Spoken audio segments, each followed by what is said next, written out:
Welcome back to the Eric Krown crypto channel, wishing you a happy nearly start to this nice hump day. It's a nice little hump day. Get your hump on as Bitcoin humps its way to the top side of the medium term time frame range, hitting that $20,500 target from the breakout from that lower level. I believe we were looking at about 19,700 or so, or on a closing basis. So I wanted to follow up on all of that on the short term timeframes, and then also address the higher term timeframes, of which we have some major signals kind of working in confluence with each other, which I believe are starting to become more and more interesting. Anyways, with that in mind, I want to once again let you know, or subtly shill, my good old Instagram, as I've been uploading a lot of Bitcoin related content, also trading and personal stuff there too, which there is, of course, a link in the description below. And what else? Bybit still got their promotion going on, 0% on maker fees, not just for spot price action orders, which I believe everyone kind of has right now, but also for derivative contracts as well, which no one else has, I believe. Anyways, there is a link to that in the description below as well. All right, sweet. Let's waste no more time. Let's jump right on into it. I wanted to follow up first on the daily signal for CME, as well, the signal continues to be viable here. So first and foremost, what essentially is the signal? The signal is a volatility versus stochastic momentum signature, volatility represented by BBWP right here. And we are looking at the lowest BBWP, aka volatility reads, since basically May, maybe even more comparable to July of 2020, actually. So this is a humongous consolidation right here. And yes, the lower that it stays for longer, the bigger the overall expansion would imply. So in this case, we are starting to see the first etchings of volatility expansion. We see that the BBWP is now above the moving average. Not very hard to do because it's literally like at fucking 0 percentile, but hey, but it is happening right here. And so the next few pieces of criteria that I want to see met is the BBWP maintaining its positive slope, plus the moving average also getting a positive slope on a close over close basis. In this case, anytime that we have observed the daily BBWP at these extreme low levels, which I define as 10 percentile or lower, which there's really only, about 10 or so iterations, 1, 2, 3, 4, 5, 6, 7, 8, 9, 10, 11, 12, 13, working on time number 14. Sorry, I was wrong by about almost 40% right there. That over the full history of Bitcoin on CME, we've observed an average move from that criteria of about 24.19%. If we were to take a first standard deviation analysis of that, it would give us a range between about 15% all the way up to 33.31%.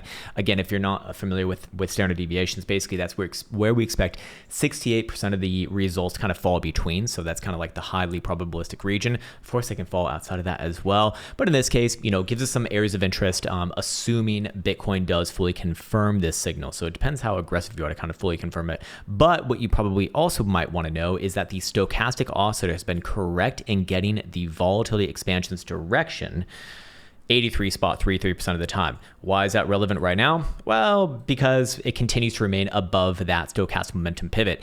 Bitcoin, as long as it's below, on this next closing basis, I should say, 18,750, continues to remain with upside posturing on the daily stochastic momentum oscillator, meaning that the probability of upside continuation is, I would say statistically relevant, very, very viable in this case. So what essentially do we have as of right now? Well, for the people who were aggressively playing it, who basically took the signal as of yesterday, already up about from low to high, about 8.76%, sorry, day before that. Of course, if we were to then extrapolate that into the bottom end of the first deviation, kind of using these numbers as, just general areas of interest, we can see that 15% from those lows would put Bitcoin at about $21,500, which essentially is my short-term breakout target if Bitcoin closes above the 20,500-ish region, as we spoke about yesterday. If we go to the full average, that's 24%. That would put Bitcoin at about $23,500, and the upper end of the first deviation would be 33.3, which would put Bitcoin basically around the summer highs at $25,000, which is actually very important because anywhere above those summer highs and very likely sees another like $4,000, maybe even $5,000 rip, close to $30,000. What's also interesting about this is that we have an analysis of how long to expect this signal to play out once fully confirmed. And in this case, we're looking at an average of basically like 16 days or so right here. If we were to take a first standard deviation analysis of this, it'd give us a range between about 8 days all the way up to 23.5 days. So we're looking basically into like the heart of this month of October, maybe even into the end of this month of October as well. So again, as long as this condition is met, I stick with what I've been saying for the past couple days here, the the likelihood of upside continuation is just greater than downside than a reversal here to new lows. I think it's just more likely for Bitcoin to put in a rally first and then tumble later if it is going to tumble. Now, combining that with the 2-day signal, of which a slightly different twist on this, it's still a volatility signature versus a stochastic momentum signature, but the volatility component is measured by a different indicator, which is the HVP of stochastic volatility. Well, on the 2-day time frame, we are experiencing extreme lows here as well, similar to what we did see over the summer, which was back here in August before that rejection from about $25,000 all the way down to our current like $18,000 or so low. I haven't marked them all off right here because my charts deleted themselves, but that's okay. I'll just do it very quickly right now. For a few of them, you can get a very quick idea of the last few iterations that we have seen in the more recent history of price action. Actually, there's one obviously right here as well that I just completely whiffed on. There we go. And again, for the full history tested, there are several iterations, and of course, being that it is a 2-day time frame, we do expect the results to be overall greater. So the reason why I bring this one up is because the daily and the 2-day are essentially aligning with each other, meaning that the daily likely feeds into the 2-day, producing an even greater move over a longer period of time. And in this case, the 2-day for CME, the signature has produced an average move of about 39.43%, done over the course of an average about, just over 3 weeks. Stochastic also has been correct in getting the overall direction 87.5% of the time. And the first standard deviation would give us a range between about 32% all the way up to basically 47%. So again, as long as Bitcoin is continuing to close above the stochastic momentum pivot, the probabilities of upside continuation are just greater than downside here in this case. And the magical number for this, which by the way did close last night, so it'll be closing not tonight but tomorrow night, is 18,800. Very, very similar to what we see on the daily over here. So that's why I do say that they're working in conjunction with each other, and they're likely to feed into each other, meaning that if we get that first daily signal on CME confirmed, very likely to see the stats for this one play out, which gives us a much greater move on the upper end, 40% to 46%, which, from this signal given would be right about here. Well, 30% obviously already puts you at about $25,000.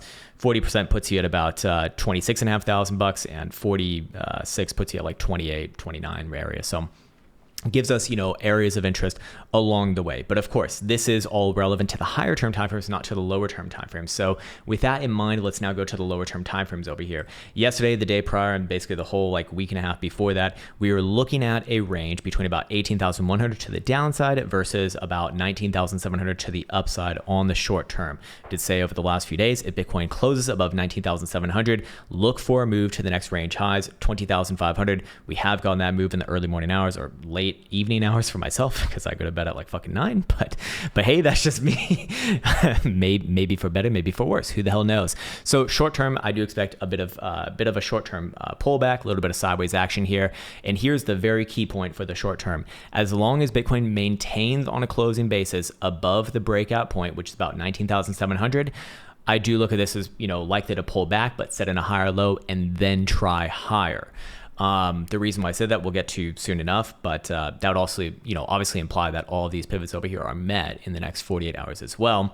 But as long as Bitcoin kind of consolidate above 19,700, I would be looking at 20,500 as another short-term time frame pivot, meaning that if Bitcoin does close a medium-term time frame above it, let's say at least a 4-hour, preferably a little bit higher, we're probably looking at another $1,000 plus rip somewhere around 21,500. And I believe that number did come up in one of the prior analyses for maybe the daily.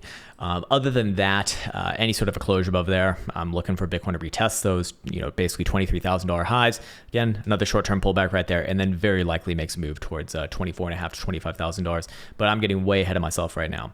Let's say that the short-term invalidation criteria would be met below 19,700. I'd be looking for Bitcoin to make another run back down somewhere in this zone here between about 19 even to 18.5, somewhere right around there, if that were to happen. See, X's and O's, like fucking football, right?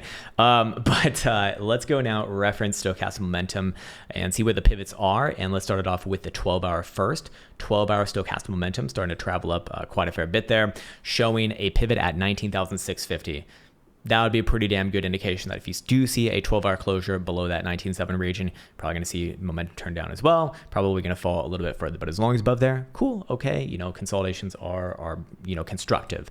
6-hour time frame. Very similar numbers here at 19,850. Again, kind of getting into the critical zone. As you can see, 4-hour is obviously in the critical zone and will be crossing down below 20,420. Great number as well. And hourly is flippy floppy down right now below about 20,250. So what does that align with as we see bifurcation between a lot of these different time frames? Bit of sideways, and then assuming that Bitcoin holds above 19.7, I would be looking for another try to the upside probably later this week. I don't think that's going to be happening today. We've kind of already seen that volatility expansion on the... Damn it, I'm just drawing shit again. My bad. Hold on. I'm OCD, so I need to fuck it. We'll just get out of there. So we did see the 4-hour volatility expand. So a 4-hour BBWP. Going a bit more into contraction mode again, it looks like. 6-hour and 12-hour, however, expanding from those same lows.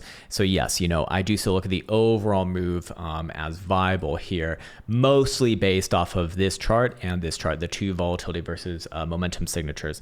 Other than that, I think that's a great place to leave off on this video. I won't cover Dixie today or anything else.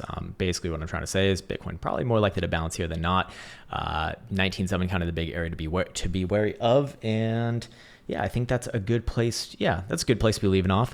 Yeah, with that said, much love, take care, and see you hopefully soon.